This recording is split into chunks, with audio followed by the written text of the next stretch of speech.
இயற்கை விட 6 degree Celsius அதிகமாக. ஆக இதை கீழே கொண்டு வருவது எப்படி?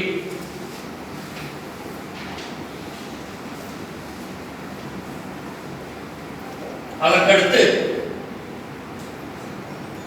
மழை பெய்தது. மழையில் என்ன மாற்றங்கள் ஏற்படும் இந்த காலப்பருவ நிலையால்?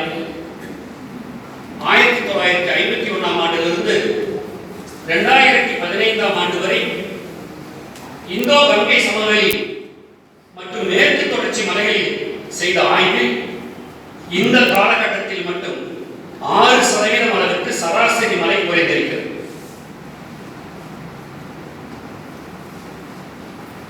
6% அளவிற்கு சராசரி மழை கடந்த 50 ஆண்டுகளிலே குறைந்திருக்கிறது. குறிப்பாக ஜூன் முதல் செப்டம்பர் வரையிலான கோடை காலத்தில் தான் இதனுடைய அளவு மிகவும் குறைவாக இருக்கிறது.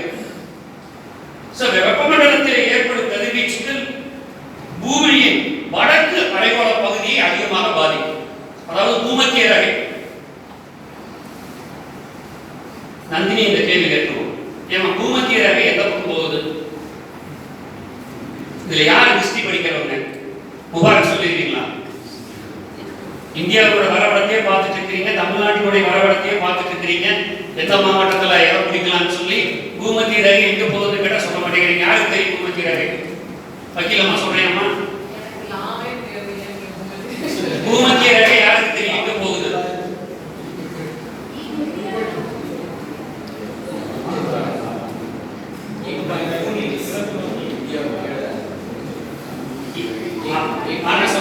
இந்தியாவுக்கு கீழே பூமத்திய ரேகை போகிறது.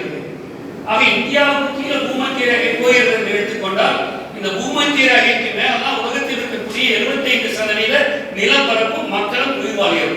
நீங்க போய் பூமத்திய ரேகை பாருங்க. சயின்ஸ் படிச்சாங்க, நம்ம அடிக்கடி